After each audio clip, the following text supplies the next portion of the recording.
Okay तो हम पढ़ रहे हैं मैकेनिकल प्रॉपर्टीज ऑफ फ्लूइड्स। तो पिछले वाले टॉपिक में हमने पढ़ लिया था किसके बारे में, विस्कोसिटी के बारे में, कोएफिशिएंट ऑफ विस्कोसिटी के बारे में।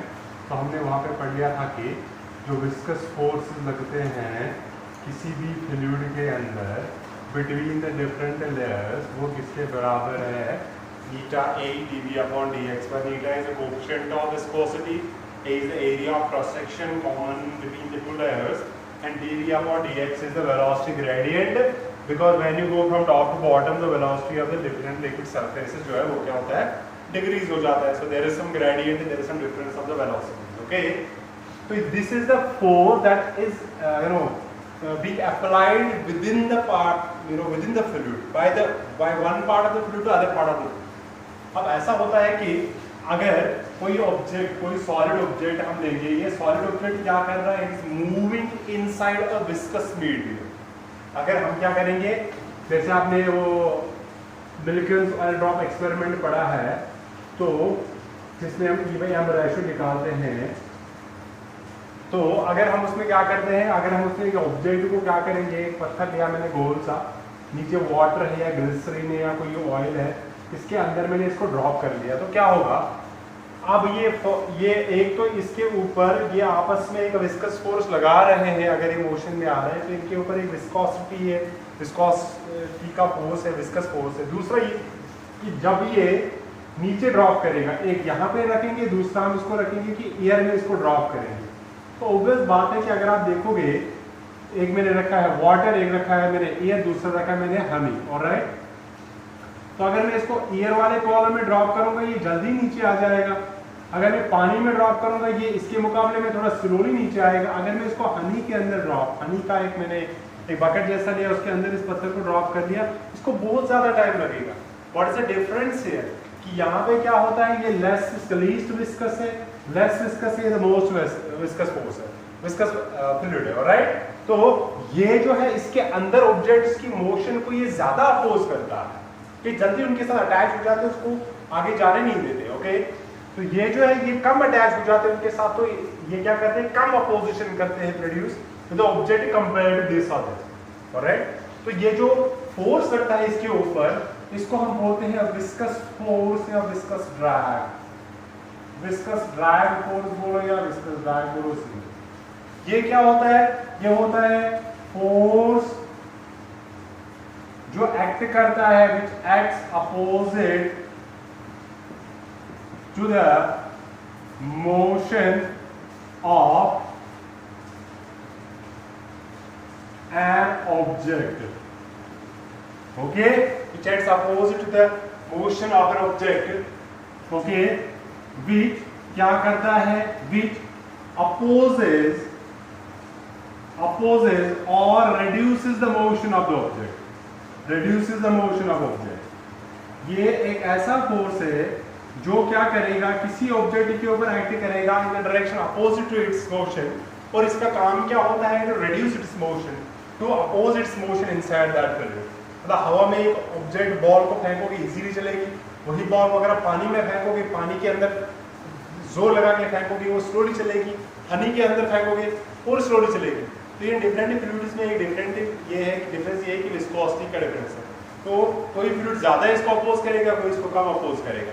ये जो अपोजिंग फोर्स लगता है इसको हम बोलते हैं विस्कस फोर्स सिंपली, या विस्कस ड्रैग बोलते हैं, या ड्रैग फोर्स बोलते हैं, जो भी एक ऑब्जेक्ट के ऊपर लगता है while it is trying to move और moving inside a given viscous medium. Alright, तो ये फोर्स लगता कितना है, इसके लिए हमारे पास एक लॉ है जिसको हम बोलते हैं स्टोक्स लॉ.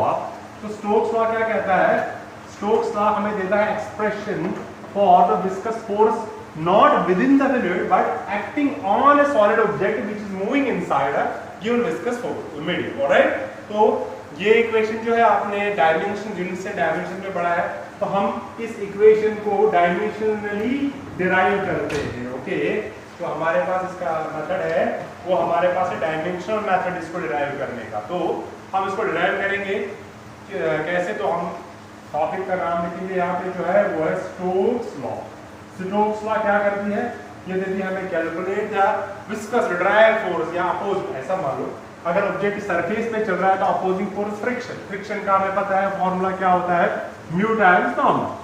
इसी तरह अगर ये एयर में चल रहा है, वाटर में चल रहा है, किसी और मीडियम में चल रहा है, तो उस मीडियम का कितना ड्रैग लग रहा है इसके ऊपर, फोर्स कितना लग रहा है उसके ऊपर, वो अपोजिंग फोर्स को हम बोलते हैं विस्कस फोर्स। तो वो विस्कस फोर्स जो है स्टोक्स लॉ कहती है कि दैट द विस्कस फोर्स जो है F, ये डिपेंड करता है किसके ऊपर, डिपेंड्स ऑन डिफरेंट थिंग्स। एक तो ये डिपेंड करता है किसके ऊपर, पहला coefficient of viscosity, coefficient of course, जो विस्कस मीडियम ज्यादा विस्कस होगा उसमें स्लो चलेगा, कम में फास्ट चलेगा, कोएफिशिएंट ऑफ विस्कोसिटी के ऊपर डिपेंड करता है। दूसरा ये डिपेंड करता है किसके ऊपर, ये करता है depend on the velocity of object के ऊपर, वेलोसिटी कितनी है इस ऑब्जेक्ट की। और तीसरा ये डिपेंड करता है किसके ऊपर, on the radius of the object, radius of object के ऊपर, जिसको हम आर से डिनोट करेंगे। तो ये इन तीन चीजों पर डिपेंड करता है। ये स्टोक्स लॉ है, तो इसी को हमें डिराइव करना है यूजिंग डायमेंशनल एनालिसिस। ऑलराइट, कैसे करेंगे हम, ऐसे स्टार्ट करेंगे। तो हमें पता है फोर्स ये डिपेंड करता है किसके ऊपर, नीटा के ऊपर, वी के ऊपर और आर के ऊपर। कैसे हमें पता नहीं कैसे डिपेंड करता है, तो let's write some powers, dimensions A, B and C। Okay, और आप ऐसे लिख सकते हो कि ये जो फोर्स है ये डिपेंड करता है इसके eta power A, nu power B and R power C, where K जो है ये क्या है, डायमेंशनलेस कांस्टेंट, डायमेंशनलेस कांस्टेंट है। That is how we derive the equations using dimensional method, जो है हमारे पास डायमेंशंस का तरीका। ओके, तो now next step what we do, we know the dimensional formula of force जो है वो किसके बराबर, चाहे कोई भी फोर्स क्यों ना हो, it's m1 l1 t minus 2।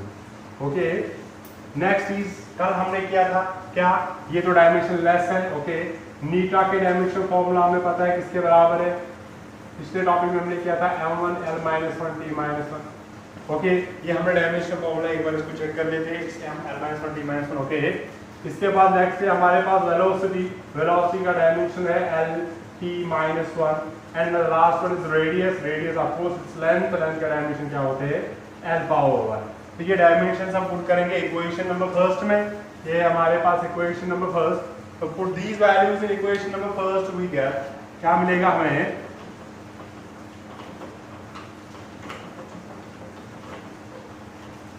तो अगर हम ये put these dimensions, put these dimensions in equation number first, तो हमारे पास m l t minus 2 left side में प्रिंसिपल ऑफ होमोजेनिटी इक्वल होनी चाहिए डायमेंशन। अगर इक्वेशन वैलिड है तो k के डायमेंशन 0 0 0 है और नीटा के डायमेंशन है m1 l minus 1 t minus 1 raised to power a, then l t minus 1 velocity raised to power b and radius l power c। तो इनको हम क्या करेंगे, इस साइड डायमेंशन सेम, m का अलग l का अलग, हर किसी को अलग लिखेंगे। m1 इंटू a हो गया a l minus a t minus a, then l p t minus b, then l c। Okay, तो सेम डायमेंशन से उनको ऐड करेंगे because this are same powers will be added, so it will be l power minus a plus b plus c। Okay, then t it's minus a minus b। ये है dimensions on the right side, ये है dimensions on the left side, ये वाले m l t minus 2 force के dimensions. Okay, अगर ये equation correct है तो डायमेंशंस जो है वो क्या होने चाहिए, सेम होने चाहिए। तो विच इम्प्लाइज a का वैल्यू जो है कंपेयरिंग डायमेंशन लिखेंगे पहले, कंपेयरिंग डायमेंशंस, डायमेंशंस को हम क्या करेंगे कंपेयर ऑन बोथ साइड्स।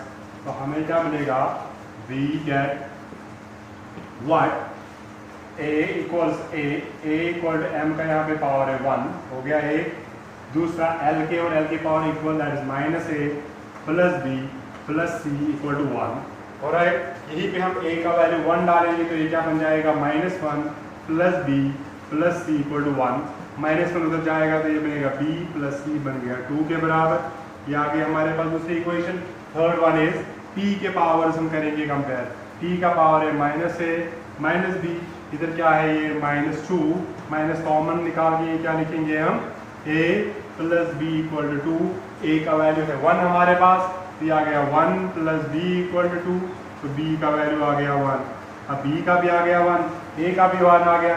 अगर इसको इस इक्वेशन में डालेंगे, इस बी को इस इक्वेशन में डालेंगे, तो सी का वैल्यू भी आएगा किसके बराबर 1। So we got all the 3 different values A B C, all of these values are equal to 1, तो हम लिखेंगे, तो put these values in equation first, so put these values of a b and c in equation number first, f equals k neta power 1 v power 1 r power 1, okay। तो ये equation बन गई हमारे पास x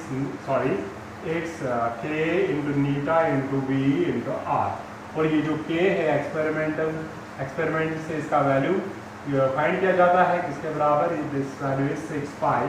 so we get the equation f equals किसके बराबर 6 pi eta r into v, okay. जैसे हम Newton law of gravitation में पढ़ते हैं, f equals directly proportional to the total mass inversely proportional to square of distance. उसके बाद हम बोलते हैं कांस्टेंट है, उसका वैल्यू एक्सपेरिमेंटली फाइंड करते हैं। सेम वे ये जो हमारे पास कांस्टेंट है प्रोपोर्शनैलिटी से इनका वैल्यू एक्सपेरिमेंटली फाइंड किया जाता है, it's equal to 6 pi.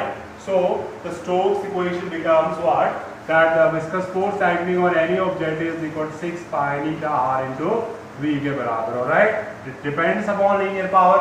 You increase radius, more the viscous drag will be applied on this. You increase the velocity, more is the force on it, and if it's highly viscous, that beta का value जितना ज़्यादा होगा उतना viscous force ज़्यादा होगा, beta का value जितना कम होगा उतना ही विस्कस फोर्स जो भी क्या होगा कम होगा, ऑलराइट। तो ये फोर्स लगता है किसके ऊपर, किसी ऑब्जेक्ट के ऊपर जो किसी भी विस्कस मीडियम में मूव करता है, ओके। तो ये वैल्यू हमें मिलता है किस इक्वेशन से, स्टोक्स लॉ से, राइट। अब इसी स्टोक्स लॉ के साथ है और एक चीज जिसको हम बोलते हैं क्या, टर्मिनल वेलोसिटी, क्योंकि ये उधर ही यूज होती है टर्मिनल वेलोसिटी। टर्मिनल वेलोसिटी का मतलब क्या होता है वो हम देखेंगे अभी।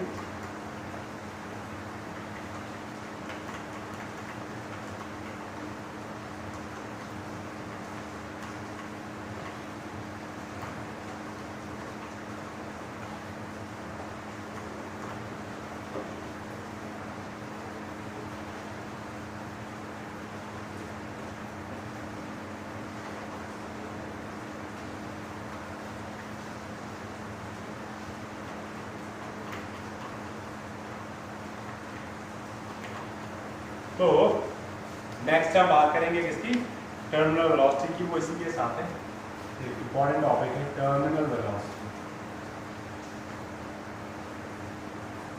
टर्मिनल वेलोसिटी की अगर हम डेफिनेशन लिखेंगे तो होता क्या है, देखो जब भी कोई ऑब्जेक्ट ऊपर से नीचे आता है, ये ऑब्जेक्ट यहाँ पे नीचे आ रहा है toward the surface of earth, इसकी वेलोसिटी गेन होती है बिकॉज ये एक्सेलरेशन में होता है। तो वेलोसिटी गेन हो रही है, वेलोसिटी बढ़ जाती है, okay.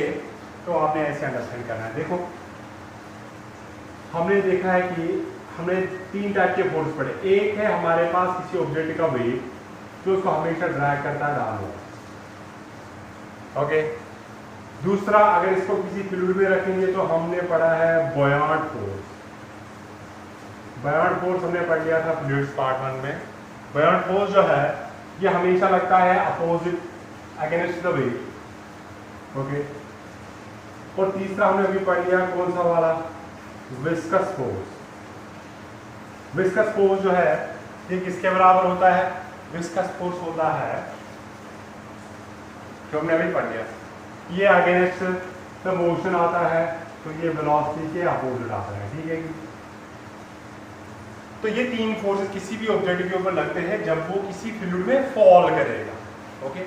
Now what happens, बायोंट force तो डिपेंड करता है ऑब्जेक्ट के वॉल्यूम वेट पे, ओके। ये तो इसको हटाओ, वेट और इसमें देखिए, जैसे ही ये ऑब्जेक्ट नीचे आ रहा है, जैसे जैसे ये नीचे आएगा इसकी वेलोसिटी बढ़ रही है। वेलोसिटी जैसे बढ़ेगी क्या होगा, ये फास्ट नीचे आता है क्योंकि एक्सेलरेट होता है। अगर वेलोसिटी बढ़ रही है, अभी हमने विस्कस फोर्स देख लिया, ये डायरेक्टली डिपेंडेंट है वेलोसिटी के ऊपर, मतलब विस्कस फोर्स का वैल्यू भी क्या हो जाएगा, बढ़ जाएगा, ओके। तो अगर हम एक ऑब्जेक्ट को देखेंगे जो फॉल कर रहा है किसी फ्लूइड में, उसके ऊपर नीचे की तरफ लग रहा है फोर्स दैट इज वेट, ऊपर की तरफ लग रहा है बायॉन्ड फोर्स लेट से बी, और अगर ये नीचे मूव कर रहा है तो इसको ऊपर की तरफ ही लग रहा है फोर्स, विस्कस फोर्स। ओके, अब अगर ये नीचे क्यों गिर रहा है, ये नीचे तभी ऑब्जेक्ट की मोशन उसी डायरेक्शन में होती है जिस डायरेक्शन में उसके ऊपर नेट अनबैलेंस फोर्स एक्ट करते हैं। तो अगर ये नीचे आ रहा है मतलब वेट का वैल्यू ज्यादा है इन दोनों के मुकाबले में। अब जैसे जैसे नीचे आ रहा है वेलोसिटी का वैल्यू बढ़ रहा है, वेलोसिटी का वैल्यू बढ़ने की वजह से ये एफ का वैल्यू भी बढ़ रहा है, तो ये नीचे आ रहा है नीचे। एक टाइम ऐसा आता है कि इस एफ का वैल्यू इतना ज्यादा बढ़ जाता है कि इन दोनों का सम इस वेट के बराबर होता है। उसके बाद इसके ऊपर नेट फोर्सेस का सम किसके बराबर आएगा, जीरो। ये ऑब्जेक्ट इक्विलिब्रियम में आता है। अगर नेट फोर्सेस का सम जो है ऑब्जेक्ट के ऊपर जीरो आ गया तो ऑब्जेक्ट की एक्सेलरेशन फर्दर क्या होगी, जीरो। तो उस टाइम पे जो वेलोसिटी होगी वो कांस्टेंट होगी और आपको से वेलोसिटी का वैल्यू मैक्सिमम होगा, क्योंकि इसी वेलोसिटी के ऊपर अब ये दोनों फोर्स इक्वल होंगे। अब इसके बाद वेलोसिटी बढ़ने वाली है नहीं, तो मैक्सिमम वेलोसिटी मगर कांस्टेंट रहेगी क्योंकि सम ऑफ फोर्स जीरो है। इसी मैक्सिमम कांस्टेंट वेलोसिटी को हम बोलते हैं टर्मिनल वेलोसिटी। ओके, तो ये क्या होती है, it is a maximum constant velocity attained by an object when it is falling down, when it is falling inside a viscous medium, under gravity। अगर ये वेट की वजह से नीचे गिर रहा है किसी विस्कस मीडियम में, so what is the maximum constant velocity it will attain? That velocity is called as terminal velocity. Why is it constant after some time? Because with time its velocity increases. When the velocity increases, force keeps on increasing. ये बढ़ रहा है। ये देखो motion तभी नीचे होगी जब W is greater than F plus B. A time will reach when this is increasing. एक टाइम ऐसा आएगा ये दोनों वैल्यू जो है इक्वल होंगे। अब net force zero, acceleration zero, velocity maximum constant होगी। That velocity is called as terminal velocity. और ये टर्मिनल वेलोसिटी के लिए कंडीशन सिंपल ये है कि that base must be equal. ये इक्वेशन कंसीडर करके आपने क्या करना है, वेलोसिटी का वैल्यू फाइंड करना है। Very easy to calculate, alright. तो कैसे करेंगे हम इसको कैलकुलेट, वही देखेंगे हम यहाँ पे टर्मिनल वेलोसिटी का जो एक्सप्रेशन है। Okay, very easy. दिखने में फॉर्मूला थोड़ी सी बड़ी है बट है, ड्राइव करना बहुत इजी है। तो आप स्टार्ट करोगे किससे, एक विस्कस मीडियम से जिसमें डिफरेंट डेंसिटीज होती है। ओके, डिफरेंट डेंसिटीज मतलब कि ऑब्जेक्ट की डेंसिटी अलग है। हमने एक लिया है एक विस्कस मीडियम, यहाँ पे बनाता हूँ मैं, ये है हमारे पास एक विस्कस मीडियम। ऑलराइट, ये मान लो कोई भी ऑब्जेक्ट, मान लो कोई भी मीडियम मान लो, इसमें एक ऑब्जेक्ट रखा है हमने। ओके, इस ऑब्जेक्ट के ऊपर क्या है, रो जो है ये है डेंसिटी ऑफ ऑब्जेक्ट, और सिग्मा जो है ये है density of medium, viscous medium जो है हमारे पास। ओके, नीटा जो है ये है coefficient of viscosity, coefficient of viscosity of medium of course. Okay, और इसके अलावा हमारे पास क्या एज्यूम करना है, आर जो है ये है हमारे पास radius of the object, right. W जो है ये, और एम मान लो इसका मास है, एम जो है ये है मास ऑफ ऑब्जेक्ट। ओके, तो W जो वेट ऑफ ऑब्जेक्ट है वो किसके बराबर आएगा, वेट ऑफ ऑब्जेक्ट जो है W that will be m into g के बराबर। बट स्फेरिकल ऑब्जेक्ट हमने एज्यूम कर लिया है, बट ये जो मास होता है ये किसके बराबर होता है, it is density of the object that is rho into volume of the object. Okay, अब ये वॉल्यूम कितना है ऑब्जेक्ट का, that is 4/3 pi r³। Okay, तो हमारे पास मास इसके बराबर आ गया, तो देयरफॉर वेट का वैल्यू आ गया 4/3 पाई रो r³ इनटू g। m के बदले में ये वैल्यू डाला मैंने, ये आ गया W का value. Now let us talk about buoyant force. तो बायोंड फोर्स जो लगता है इसके ऊपर, बायोंड फोर्स B जो है वो किसके बराबर आएगा? B will be equal to m dash into g. What is this m dash? It is the mass of fluid displaced. Mass of fluid displaced जो आर्किमिडीज प्रिंसिपल है वो यही कहता है कि buoyant force is equal to the mass और weight of the fluid displaced. और weight होता है मास इनटू एक्सेलरेटेड ग्रेविटी, तो mass of the fluid displaced. Okay, अब ये mass of the fluid displaced किसके बराबर होगा? Again density into volume. Density कितनी है? मगर फ्लूइड की डेंसिटी है सिग्मा। ओके, और इसका वॉल्यूम कितना डिस्प्लेस करेगा? उतना ही जितना इसका अपना वॉल्यूम है। वो कितना है? That is 4/3 pi R cube के बराबर। सिंपल। तो हमारे पास मास डैश का वैल्यू आ गया 4/3 पाई सिग्मा आर क्यूब। तो देयरफॉर बायोंड फोर्स का वैल्यू आ गया 4/3 pi R cube sigma into g आ गया buoyant force. Okay, now the last term is viscous force acting on the object. Viscous force F जो है वो किसके बराबर है? 6 pi eta r into v, इसके बराबर है। ओके, तो at time of terminal velocity, at terminal velocity, जब टर्मिनल वेलोसिटी होगी, terminal velocity that is v जब होगी vt के बराबर, vt मींस टर्मिनल वेलोसिटी, ये v। ओके, तब क्या होगा? ये जो हमारे पास वेट डाउनवर्ड है, it must be equal to the sum of buoyant force and the viscous force. मतलब ये वेट लग रहा है इसके ऊपर downwards, buoyant force opposite to the weight हमेशा लगता है, और ऊपर ही लगता है कौन सा वाला फोर्स? Viscous force. तो at the time of this equation जब ये दोनों फोर्स ऊपर वाले और नीचे वाले इक्वल होंगे तो तब क्या होगी? टर्मिनल वेलोसिटी होगी। तो W का वैल्यू डालो यहाँ पे। W इज इक्वल टू किसके बराबर? 4/3 pi sigma R cube g equal to B का वैल्यू डालेंगे 4/3 pi R cube sigma into g, plus क्या है? Viscous force that 6 pi eta R. और V के बदले में हम सबस्क्रिप्ट लिखेंगे इसके साथ VT to differentiate it, otherwise it's not necessary, you can write V also, right. तो अब हमारे पास इक्वेशन का फाइनल फॉर्म क्या बन गया है? Very easy. अब हमें इस Vt का वैल्यू फाइंड करना है। Vt का वैल्यू सिंपल आ गया, इनको सब्ट्रैक्ट करके इस साइड शिफ्ट कर लो, सिंपलीफाई कर लो और आ जाएगा आपका value.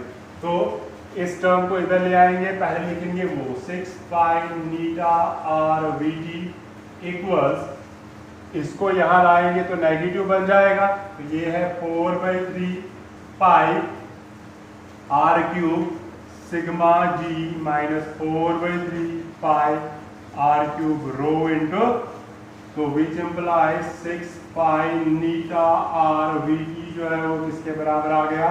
4/3 pi R cube g common, it is sigma minus rho minus sigma के बराबर। ओके, यहाँ पे ये जो टर्म्स हैं इनको डिवाइड कर लो, तो यहाँ पे Vt बच जाएगा किसके बराबर? 4 pi R cube g rho minus sigma divided by 3 है, और ये टर्म्स डिवाइड कौन सी? 6 पाई नीटा एंड आर इससे डिवाइड हो जाएंगे। पाई एंड पाई क्या हो जाएगा? कैंसल आउट हो जाएगा, और आर का स्क्वायर जो है वो कैंसल आउट हो जाएगा, और 2 1s 2 2 3 6, ऑलराइट। तो ये बन जाएगा टर्मिनल वेलोसिटी का expression 2r² g rho minus sigma divided by 3 to 3 is 9 और नीटा है नीचे, ऑलराइट। तो आप इसको ऐसे लिखते हो, यहाँ पे लिखेंगे हम फाइनल एक्सप्रेशन इसका, जो हमारे पास फाइनल एक्सप्रेशन है इस टर्मिनल वेलोसिटी का, तो इसको हम ऐसे लिखेंगे, थोड़ा सा तमीज से लिखेंगे इसको। It's 2/9 g into rho minus sigma r² upon eta. मतलब टर्मिनल वेलोसिटी जितनी विस्कोसिटी ज्यादा होगी उतनी टर्मिनल वेलोसिटी का वैल्यू कम होगा, इनवर्स डिपेंडेंस से।